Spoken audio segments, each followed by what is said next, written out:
The massive space station hung in the darkness like a jewel made of metal and light. Celestia Prime was the heart of the Galactic Council, where 47 different alien species came together to make decisions that affected trillions of lives across hundreds of star systems. Today, the Grand Chamber was filled with representatives from every corner of known space, all gathered to hear from the newest species seeking membership. Humanity had finally arrived at the galactic stage. Ambassador Kevin Morris stood at the center of the circular chamber, looking up at the tiered seats where alien delegates watched him with varying degrees of interest and skepticism. Some looked almost human, while others were so different that Kevin had needed weeks of study just to understand their basic body language. He wore a simple dark suit, refusing to dress in anything too elaborate. Earth's message today needed to be clear and honest. Honored members of the Galactic Council, Kevin began, his voice amplified through translation devices that converted his words into dozens of languages simultaneously. Humanity comes before you today seeking partnership and peace. We are a young species by your standards, having only achieved faster-than-light travel 30 years ago. We know we have much to learn from the ancient civilizations represented here. A ripple of what might have been approval moved through some sections of the chamber. Kevin could see the representative from the Thalaron Collective, nodding with what looked like satisfaction. But he also noticed the cold stare from War Master Vexithor of the Krintar Dominion, a species known for their aggressive expansion policies and powerful military. Kevin continued with his presentation, showing holographic displays of Earth's history, culture, and technological development. He showed them human cities, schools, families, and the diversity of life on his home planet. He also showed them Earth's military capabilities, or at least some of them. The displays showed kinetic weapons, railguns, missile systems, and the standard defensive shields that protected human ships. We understand that membership in the Galactic Council requires transparency, Kevin said. We have shared our defensive capabilities openly. However, I must make something very clear to this assembly. He paused, making sure every translator had caught up, that every eye was on him. What you see here represents our peacetime military posture. Humanity operates on a principle of proportional response and deliberate restraint. We are showing you what we believe is appropriate for a peaceful galaxy. War Master Vexthor's laugh echoed through the chamber, a harsh sound that needed no translation. The Krintar warrior stood up, his muscular form towering over his seat. His species looked vaguely reptilian with dark scales and burning yellow eyes. The human speaks of restraint as if they possess some great hidden power, Vexthor said, his voice dripping with contempt. We have analyzed your technology. Your kinetic weapons are primitive. Your ships are slow. Your shields are adequate at best. This talk of holding back is nothing but posturing from a species that wishes to seem more important than they are. Several other delegates made sounds of agreement. Kevin felt a cold weight settle in his stomach. This was exactly what Earth's military advisors had feared. The galaxy saw humanity's peaceful approach as weakness. War Master, I assure you this is not posturing, Kevin replied calmly. Humanity has a long and violent history. We nearly destroyed ourselves multiple times before we finally learned the value of restraint and cooperation. When we reached for the stars, we made a conscious choice to approach other species with openness and peace. But we also made another choice. We decided that we would never again be vulnerable to those who might wish us harm. Commander Lisa Hayes watched the proceedings from the bridge of the Earth Defense Ship Horizon, currently in a parking orbit above Celestia Prime. The diplomatic channel was open, allowing her and her crew to hear everything happening in the council chamber. She didn't like what she was hearing. They're not taking us seriously, her executive officer Jake Peterson said quietly. He stood beside her watching the same diplomatic feed on the main view screen. No, they're not, Lisa agreed. She was a career military officer, 20 years in the Earth Defense Force, and she had seen this pattern before. When humans appeared reasonable and peaceful, others often mistook it for weakness. The ambassador is doing his best, but they've already made up their minds about us. On the screen, the council's debate continued. The Thalaron representative spoke up, their voice gentle and melodic. Perhaps humanity simply wishes to avoid appearing as a threat. Many young species feel the need to prove themselves through displays of military might. It is refreshing to see one that chooses a different path. Kevin tried again. With respect, we are not avoiding appearing as a threat. We are actively choosing peace while maintaining the capability to defend ourselves if necessary. There is a significant difference between what we have shown you and what we are capable of producing. if forced into a conflict. But his words seemed to fall on deaf ears. The council moved to a vote, and humanity was granted limited membership status. It was better than nothing, but it came with conditions. Earth would be under the protective sphere of the more established powers. Human ships would have restricted access to certain regions of space. Earth's military would be monitored to ensure they didn't develop weapons that might destabilize the peace. Kevin felt anger rising in his chest but kept his expression neutral. They were treating humanity like children who needed supervision. He had one more chance to make them understand. "Honored Council, I accept your decision, but I must leave you with one final warning." His voice was harder now, carrying an edge that made several delegates sit up straighter. Humanity has spent the last 30 years carefully calibrating our approach to galactic society. We have deliberately shown you less than we are capable of because we hope to find partners and friends among the stars. We wanted to build trust gradually, to prove ourselves through peaceful cooperation rather than military strength. He looked directly at War Master Vexthor. "Do not mistake our restraint for weakness. Do not confuse our desire for peace with an inability to defend ourselves. We are holding back because we want to be part of a peaceful community. But if any species threatens human lives or human territory, they will discover exactly what we have been holding back. This is not a threat. It is a fair and honest warning." Vexthor smiled, showing rows of sharp teeth. "Your warning is noted and dismissed, human. The Krintar Dominion has conquered 17 species and absorbed 43 worlds into our empire. We have fought wars that lasted centuries. If your kind possesses any real power, you would show it proudly as we do. Your so-called restraint is nothing but the excuse of the weak." The council session ended soon after. Kevin returned to the shuttle that would take him back to the horizon, his shoulders heavy with the weight of what he knew was coming. He had tried. Earth had tried. They had approached the galaxy with open hands and honest intentions. But he could see it in Vexthor's eyes and the dismissive attitudes of so many council members. They saw humanity as prey, not partners. Lisa met him in the shuttle bay when he arrived. She could see the frustration and worry on his face. "They didn't listen," Kevin said simply. "No," Lisa agreed. "They didn't. I'm sending a full report back to Earth Command. The brass needs to know that our peaceful approach has been interpreted as weakness by at least some of the major powers, especially the Krintar," Kevin added. Vexthor was practically salivating at the thought of testing us. "I think he's already planning something." "Let him plan," Lisa said quietly, but there was steel in her voice. "We gave them every chance to accept us as equals. We were honest about having capabilities we haven't revealed. If they choose to test us anyway, that's their decision, and they'll learn the consequences." Back on Earth, Fleet Admiral Susan Grant read the reports from Celestia Prime with growing concern. She sat in her office at Earth Defense Command, looking at tactical assessments and probability models. The analysts were all saying the same thing. There was an 87% chance that one of the aggressive species, most likely the Krintar, would make a move against human interests within the next 6 months. They would choose a remote target, somewhere far from Earth, to test humanity's resolve and military capability. Susan had been preparing for this possibility since the day humans first made contact with alien life. She had helped design the doctrine of graduated response, the idea that humanity would match any threat with appropriate force. But she had also helped design something else, something that very few people knew about. Project Guardian was humanity's insurance policy, the real military capability that they had kept hidden from the galaxy. If anyone forced humanity to reveal it, the consequences would reshape galactic politics forever. She opened a secure channel to the president's office. "Sir, we need to discuss authorization protocols.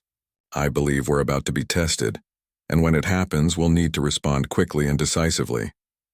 President Nathan Cross appeared on the screen, his expression grave. "You think they'll actually attack?" "I think it's inevitable, sir. We extended our hand in peace and they saw it."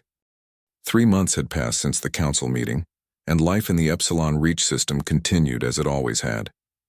The mining colony was small by galactic standards, home to only 8,000 souls, but it was thriving. Massive asteroids filled with rare metals orbited the system's 4th planet, and human ingenuity had turned those floating rocks into a profitable operation. Greg Palmer had been the colony administrator for 5 years now, and he liked to think he ran a good operation. The miners were happy. Production quotas were being met, and nobody had died in an industrial accident for almost 2 years. That morning started like any other. Greg was in his office reviewing the weekly production reports when his assistant burst through the door, her face pale with fear. "Sir, we have ships coming in," she said, her voice shaking. "Big ones." "They're not responding to hails." Greg felt his stomach drop. The colony had basic defensive sensors, enough to detect incoming vessels and identify their origin. He pulled up the sensor display on his desk screen and felt the blood drain from his face. 12 large warships were approaching the colony, and the computer had identified their design. "Crinter Dominion. Sound the alarm," Greg said, his voice steady despite the fear coursing through him. "Get everyone to the emergency shelters. Contact Earth Command immediately. Tell them we need help." The colony's alarm system began wailing, a sound that every colonist had heard in drills but never in a real emergency. Throughout the mining stations and habitat modules, people stopped what they were doing and began moving toward the designated shelter areas. Years of practice made the evacuation smooth, but Greg could see the fear in everyone's eyes. They all knew what Crintar ships meant. The lead Crintar vessel moved into orbit above the main colony station. It was massive, easily 3 times the size of the largest human mining ship. Its hull was dark and angular, covered in weapon ports that spoke of violence and war. A communication channel opened, and War Master Vexthor's face appeared on every screen in the colony. "Humans of Epsilon Reach," his voice boomed through the speakers. "This system and its resources now belong to the Crintar Dominion. You have 1 standard cycle to evacuate. Take only what you can carry. Any ships or equipment that remain will become our property. Any humans who remain will be considered hostile and dealt with accordingly." Greg's hand shook as he opened a return channel. "This is Colony Administrator Greg Palmer. The system is sovereign human territory, recognized by the Galactic Council. Your presence here is an act of war." Vexthor's laugh was cold and cruel. "The Galactic Council is weak and will do nothing. Your Earth is far away and your military is pathetic. We have analyzed your defensive capabilities and found them wanting. You will leave or you will die. The choice is yours." The channel closed. Greg immediately opened a line to the communications center. "Did you get the message out to Earth Command?" "Yes, sir," the communications officer replied. "Signal transmitted on all priority channels, but it will take 3 days for the nearest Earth Defense Force ships to get here, even at maximum speed." 3 days. They had 1 day to evacuate before Vexthor made good on his threat. Greg looked at the evacuation status.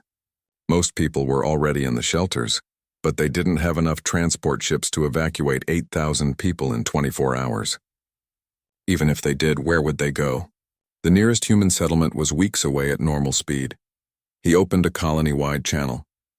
"This is Administrator Palmer. I know you're all scared. I'm scared too, but we are not leaving. This is our home.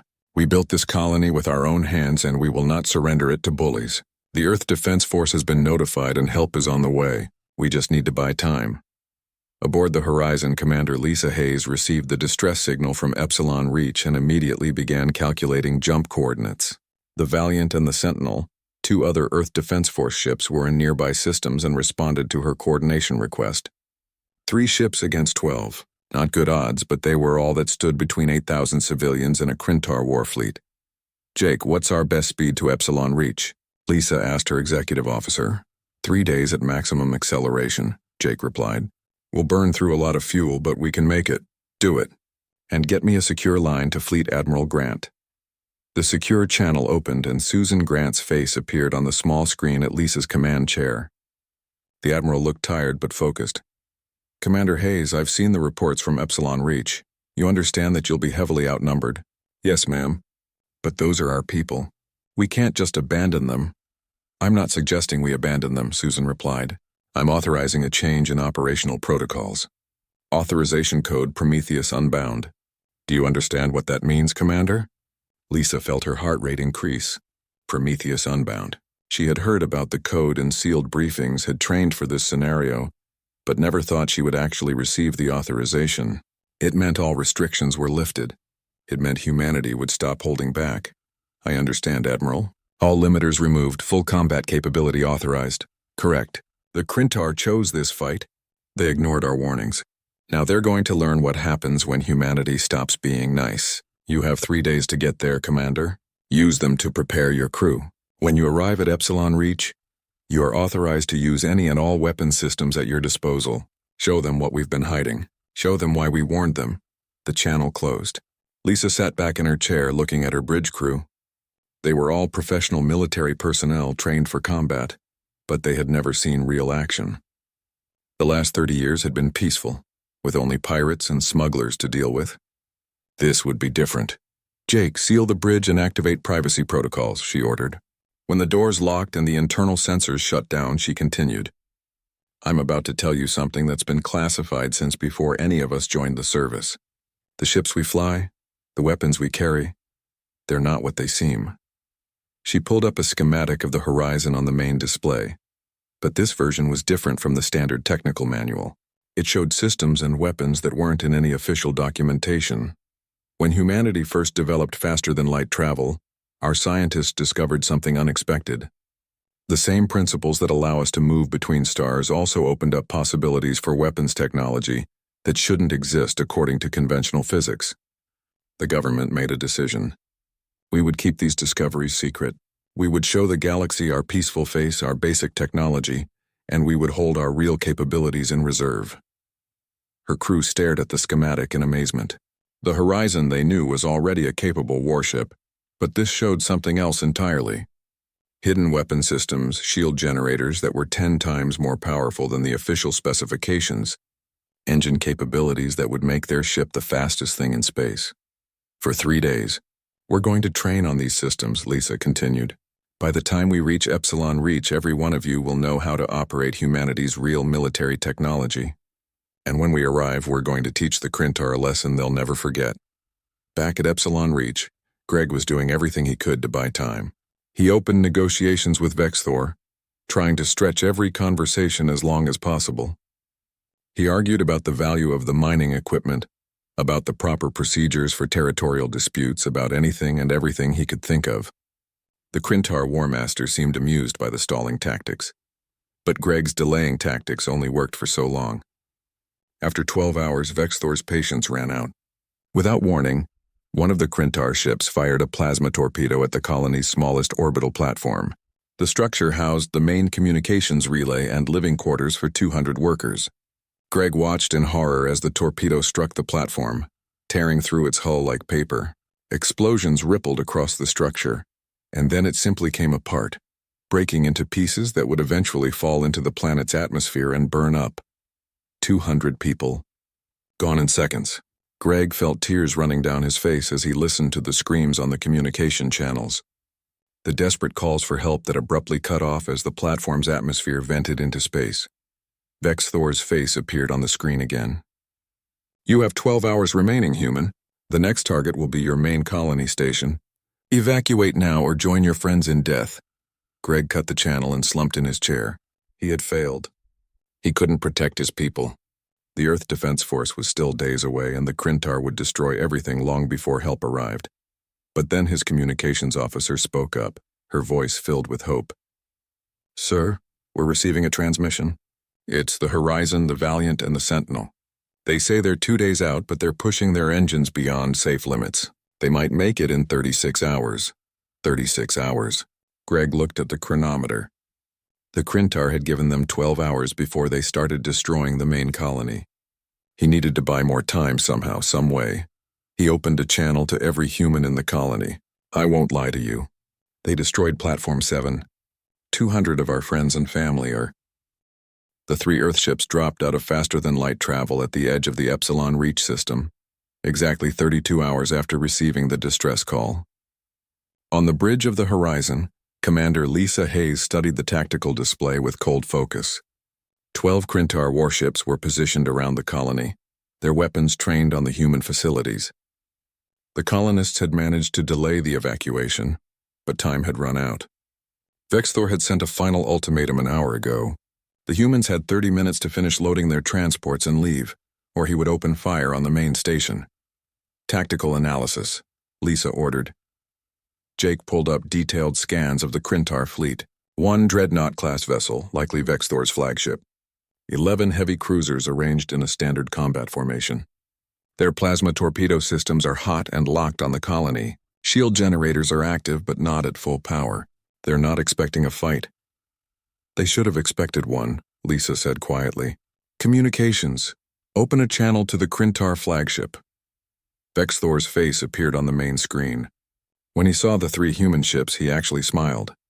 Ah, the Earth Defense Force finally arrives. 3 small ships against my fleet. This is the rescue you promised your colonists? This is pathetic even by human standards. War Master Vexthor, Lisa began, her voice formal and cold. You have violated sovereign human territory. You have destroyed civilian infrastructure and killed 200 innocent people. I am authorized to offer you one chance to withdraw peacefully. Leave this system immediately, and we will consider this a tragic misunderstanding. Stay, and face the consequences. Vexthor's laugh echoed through the bridge speakers. You offer me terms, you? Your 3 pathetic ships against my armada? I have seen your technology, human. Your kinetic weapons cannot penetrate our shields. Your defenses cannot withstand our plasma fire. You will die here, and then I will take your colony anyway. This is the price of your weakness. You were warned, Lisa replied. You were told that humanity was holding back. You chose not to listen. That's your mistake, not ours. She cut the channel and looked at her bridge crew. Every one of them was ready, hands steady on their controls. They had trained for 30 hours straight on systems they had never used before, and they were ready. All ships, Lisa transmitted on the secure fleet channel. Authorization Prometheus Unbound is in effect. Drop all limiters. Engage full combat protocols. Show them what humanity really is. On the horizon, the Valiant and the Sentinel, changes began to occur that would have seemed like magic to anyone watching. Hidden panels on the hulls slid open, revealing weapon systems that weren't on any official schematic. Power generators that had been running at a fraction of their true capacity suddenly surged to full output. Shield emitters that the galaxy thought were simple kinetic barriers transformed into multi-layered energy fields that could absorb and redirect almost any attack. The Krintar fleet detected the power surge and immediately opened fire. Dozens of plasma torpedoes streaked across space toward the 3 human ships, each one powerful enough to crack a planet's crust. It was overwhelming firepower, the kind of assault that should have vaporized the small Earth vessels instantly. But something impossible happened. The plasma torpedoes hit the human ships and simply stopped, absorbed by energy shields that glowed bright blue as they dispersed the incoming energy across their entire surface. Not a single torpedo penetrated. The 3 Earth ships sat in space completely undamaged, as if the Krintar attack had been nothing more than a light rain. On Vexthor's flagship, alarms began blaring. Impossible, he snarled. Those shields should not exist. Our intelligence said their defensive systems were primitive. Recalculate and fire again. Triple the payload. But before the Krintar could launch a second barrage, the Sentinel struck back. Captain Ryan Cole had been waiting for this moment, had trained his entire life for a fight like this. The weapons officer pressed a single button, and the ship's hidden magnetic accelerator cannon fired its first shot. The projectile was small, barely a meter long, but it was moving at an impossible speed. Conventional physics said that nothing with mass could move that fast. But humanity had found ways around conventional physics. The round crossed the distance between ships in less than a second and hit a Krintar heavy cruiser dead center. The cruiser's shields, designed to stop plasma and energy weapons, did nothing against solid matter moving at such velocity. The projectile punched through the shields as if they weren't there, through the armored hull, through the ship's reactor core, and out the other side. For a moment nothing seemed to happen. Then the cruiser exploded from the inside out, torn apart by the catastrophic failure of its power systems. The ship that had been there seconds ago was now an expanding cloud of debris and escaping atmosphere. Direct hit, Ryan reported on the fleet channel. Krintar cruiser destroyed, magnetic acceleration successful. Lisa didn't waste time celebrating. Valiant, deploy your toys. Sentinel, reload and acquire your next target. Horizon, prepare main weapons. Captain Andrew Mitchell on the Valiant was already moving. His ship had been carrying a cargo that the Krintar sensors had identified as standard supplies and ammunition. What the sensors hadn't seen were the thousands of tiny autonomous combat drones packed in specialized containers, each one equipped with miniature engines targeting computers and shaped explosive charges. Release the swarm, Andrew ordered. The Valiant's cargo bays opened, and like a swarm of angry insects, Thousands of drones poured out into space. They moved in coordinated patterns, their collective intelligence processing information faster than any biological mind could manage. The Krintar point defense systems tried to target them, tried to shoot them down, but there were too many moving too fast in too many directions. The drones reached the nearest Krintar cruiser and began attaching themselves to the hull, specifically targeting weapon systems and shield generators. Then they detonated in a carefully coordinated sequence. Each individual explosion was small, but thousands of them going off in precise locations across the ship's surface created a cascade of failures. Weapons went offline, shields collapsed, life support flickered and died in several sections. Within 2 minutes, 3 more Krintar cruisers were crippled, floating helplessly in space with their crews struggling to contain fires and hull breaches. They weren't destroyed, but they were out of the fight. "This is impossible," Vexthor roared, watching his fleet being torn apart by forces he didn't understand. "What kind of weapons are these? This technology should not exist." Lisa opened the channel to the Krintar flagship again. "You were warned, War Master. Humanity has been developing technology for 30 years without showing the galaxy our real progress. What you're seeing now is still only a fraction of our capability. We could have deployed these systems from the start. We could have built fleets designed for war, but we chose peace. We chose restraint. You saw that choice as weakness. You were wrong." The Horizon's main weapon system came online, and Lisa felt a moment of satisfaction as the targeting computer locked onto 2 Krintar cruisers that were trying to move into a flanking position. This was the technology that Earth scientists had spent decades developing in secret. A weapon system based on directed particle acceleration that conventional physics said was impossible. "Fire," Lisa commanded.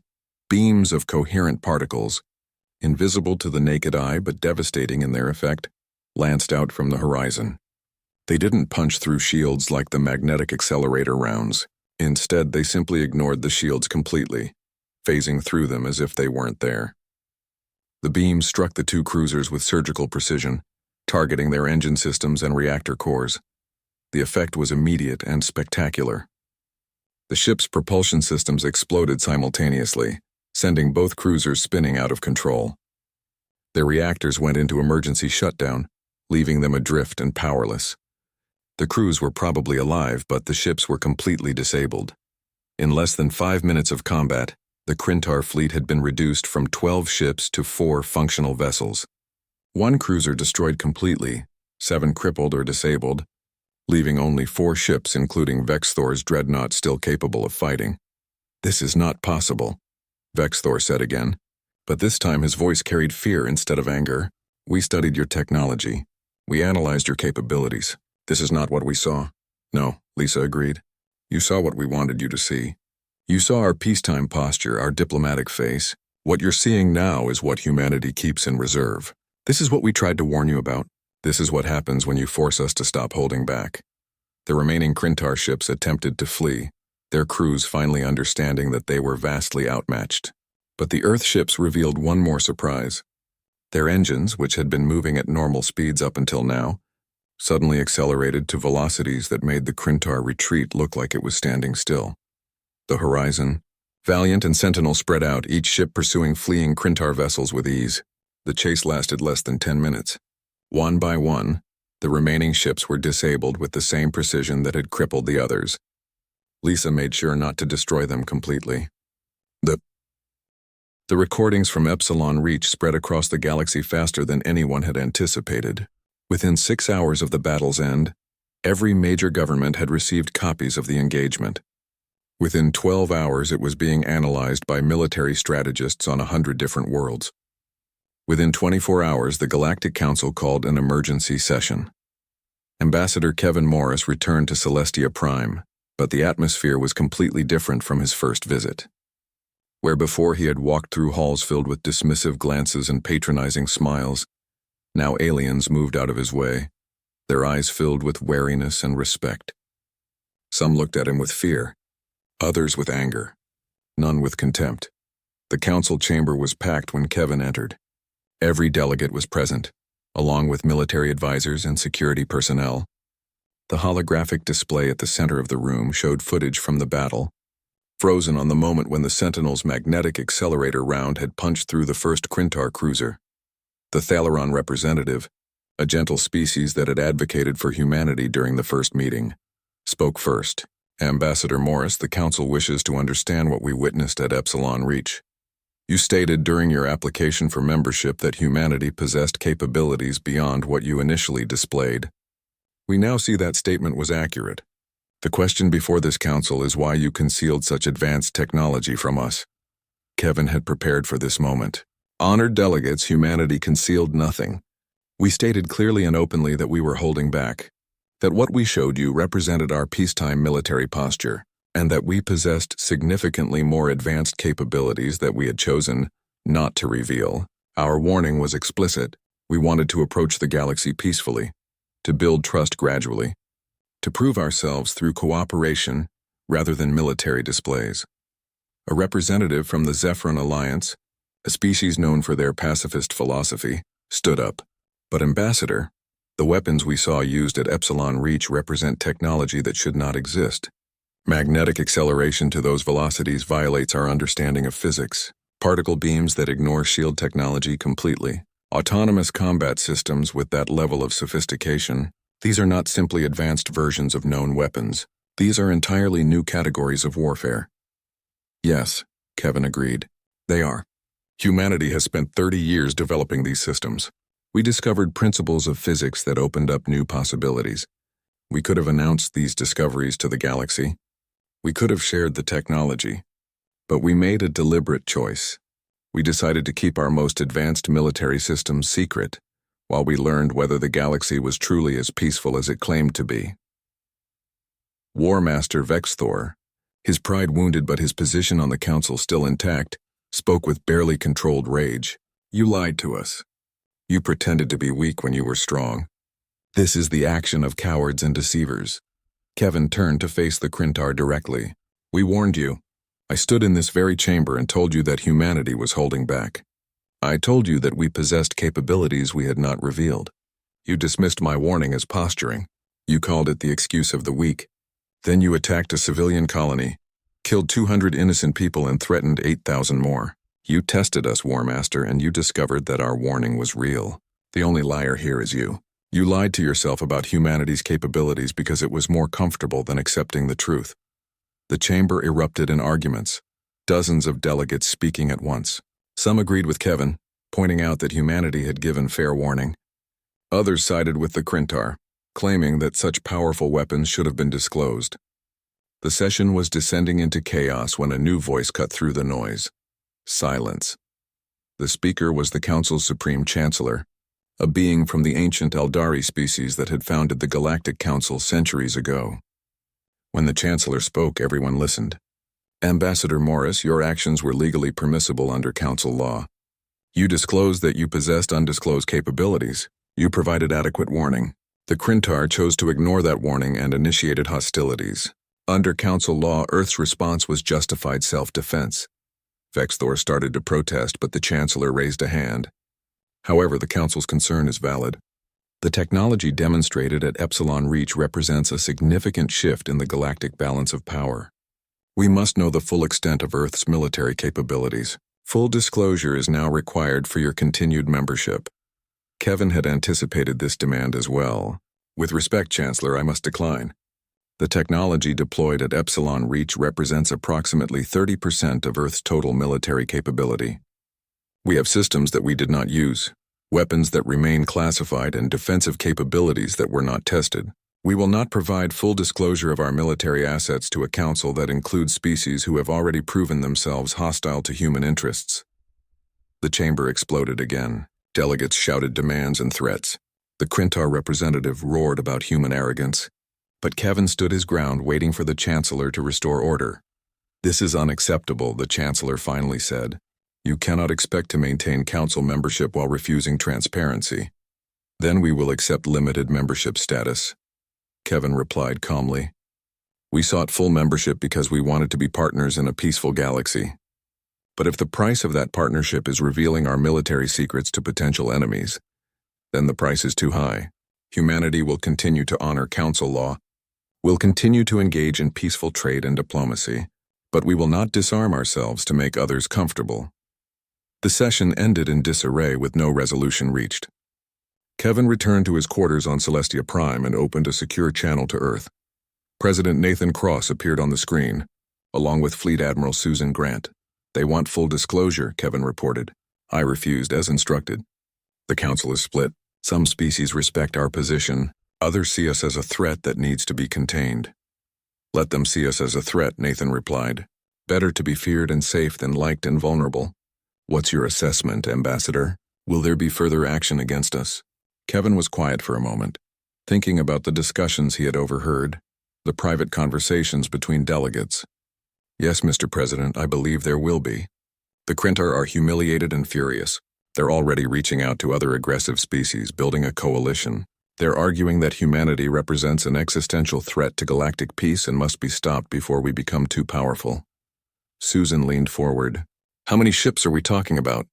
"Initial estimates suggest 200 vessels from 4 different species. The Krintar, the Vex Collective, the Hurlon Empire, and the Sardax clans. They're calling it a peacekeeping force, but everyone knows what it really is. It's an attempt to break humanity before we can fully establish ourselves." 200 ships, Susan said thoughtfully.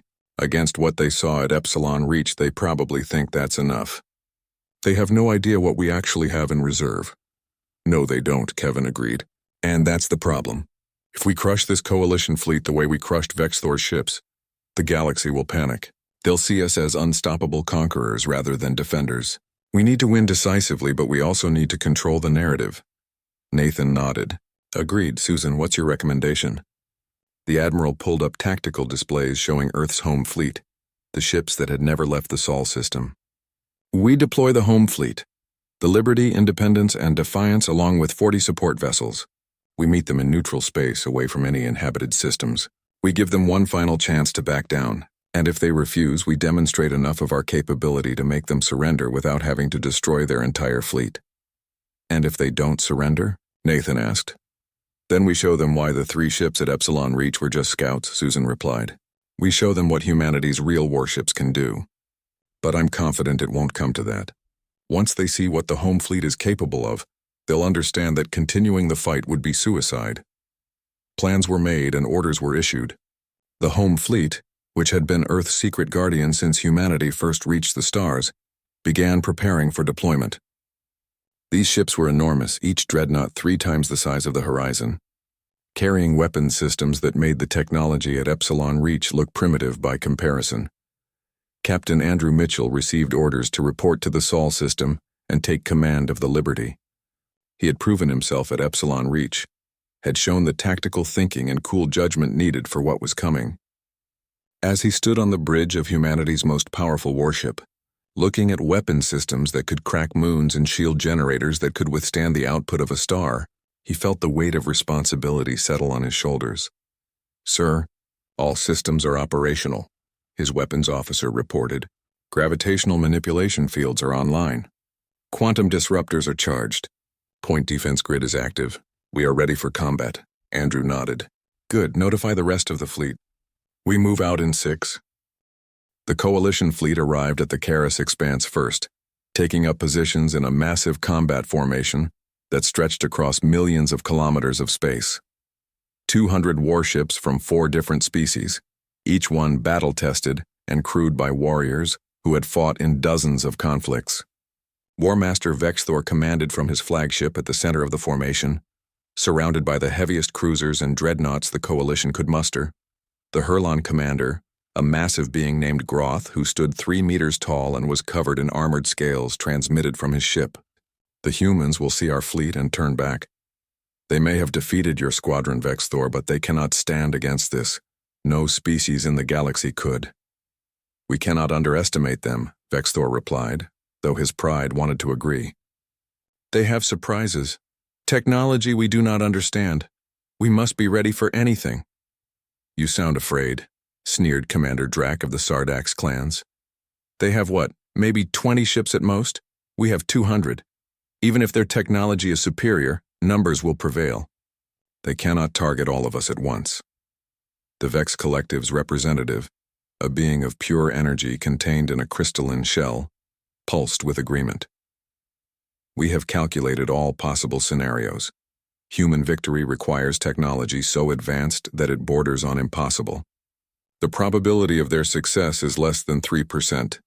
We will crush them here and remove this threat to galactic stability. 12 hours after the coalition arrived, sensors detected the human fleet dropping out of faster-than-light travel. The coalition commanders pulled up the tactical displays, ready to count the number of ships and laugh at humanity's foolish bravery. Then the readings came through, and the laughter died. The human fleet appeared in perfect formation, and it was not small. 3 enormous dreadnoughts, each one larger than anything in the coalition fleet, led the formation. Behind them came 40 support vessels, cruisers and destroyers that were still bigger than most of the coalition's heavy warships. And interspersed through the formation were smaller ships, including the Horizon, Valiant, and Sentinel that had fought at Epsilon Reach. But it wasn't just the size of the ships that caused concern. The energy readings coming from the human vessels were off the scale.